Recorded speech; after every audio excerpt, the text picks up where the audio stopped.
Hello viewers, তন্ত্রমন্ত্র চ্যানেলে জানাই আপনাকে শুভেচ্ছা ও অভিনন্দন। ভিউয়ার্স, বরাবরের মতো আজও আপনাদের মাঝে নতুন একটি ভিডিও নিয়ে হাজির হয়েছি। কিন্তু আজকে আপনাদের অনুরোধে সবথেকে সহজ একটি বশীকরণ টোটকা নিয়ে এসেছি।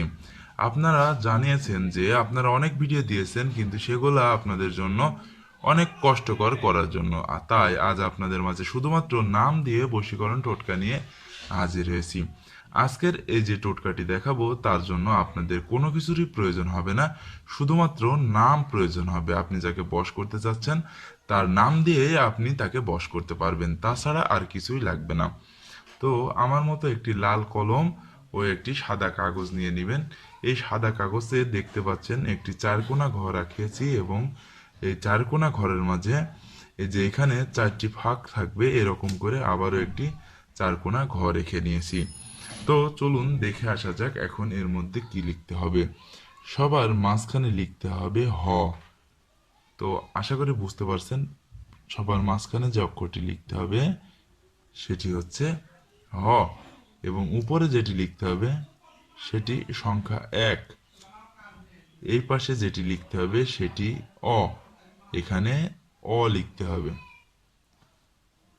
এখানে যেটি লিখতে হবে অ এবং ব একসাথে, অ এবং ব একসাথে, এবং এখানে সংখ্যা 6, সংখ্যা 6, এবং এখানে সংখ্যা 2। আশা করি এটি বুঝতে আপনাদের কোনো অসুবিধা হচ্ছে না। আমি আরো নিকটে ধরছি আপনাদের। এখানে 2, এখানে 1, এখানে অ, এখানে অ, ব, এখানে 6। তো এখন এই নকশাটির নাম আপনারা কোথায় লিখবেন? আপনি ছেলে, আপনার নাম প্রথমে, সবার প্রথমে লিখতে হবে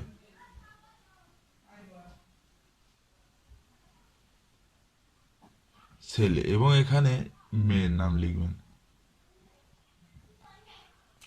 আশা করি বুঝতে পেরেছেন, এটি শুধুমাত্র নাম দিয়ে বশীকরণ, আর এটি খুবই শক্তিশালী এবং অত্যন্ত কার্যকরী। আপনারা এটা পরীক্ষা করে দেখতে পারেন। এর প্রয়োগ বিধিটা আমি আপনাদেরকে একটু পরে জানিয়ে দেব, নকশাটা আগে ভালো করে বুঝিয়ে দিই। নকশাটি ঠিক এরকম একটি চারকোনা ঘর রাখবেন, এবং এই যে এই চার কোণা যাতে একটু ফাঁকা থাকে সেই রকম করে একটু দাগ কেটে নেবেন। নেওয়ার পরে এখানে 1, 2, অ, অ, ব এবং 6 লিখে নেবেন।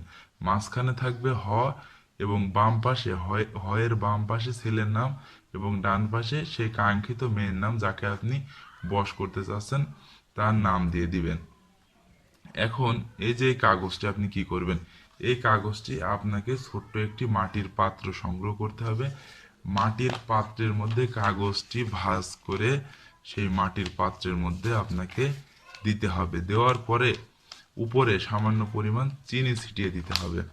আশা করি বুঝতে পারছেন। এটি নেওয়ার পরে উপরে মাটির পাত্রের ভিতরে এটি দেওয়ার পরে উপরে সামান্য পরিমাণে চিনি ছিটিয়ে দিতে হবে, এবং এটি আপনার বাড়ির উঠানে বা বাড়ির ছাদে যে কোনো জায়গায় যেখানে রোদ লাগে সেমন একটি জায়গায় রেখে দিয়ে আসতে হবে।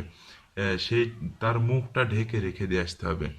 এর উপরে যখন রোদ বা তাপ লেগে চিনিটা গলে যাবে, তখন চিনি গলার সাথে সাথে সেই নারীও আপনার উপরে বশীভূত হয়ে থাকবে, তার মনও আপনার উপরে গলে যাবে। তো আশা করি বুঝতে পেরেছেন। এরকম একটি নকশা অঙ্কন করবেন, করার পরে একটি মাটির পাত্র নেবেন, মাটির পাত্রের মধ্যে নকশাটি দিবেন, উপরে একটু চিনি দিবেন, দিয়ে মুখটা ঢেকে দিবেন। দেওয়ার পরে এটি রোদে তাপ দিতে দিবেন। যখন চিনিটা গলতে শুরু করবে, মেয়ের মনটাও আপনার জন্য গলতে শুরু করবে। সে আপনার বশীভূত হবে, এবং সে আপনার ভালোবাসা পাওয়ার জন্য পাগল হয়ে উঠবে, উতলা হয়ে উঠবে। আশা করি ভিডিওটি আপনাদের ভালো লেগেছে। আমাদের পরবর্তী ভিডিও পেতে চ্যানেলটি সাবস্ক্রাইব করে রাখবেন, এবং বেল আইকনটি টিপে রাখবেন। আর এই ভিডিওটা শেয়ার করবেন, শেয়ার করে আপনার বন্ধুদের মাঝে জানিয়ে দিবেন।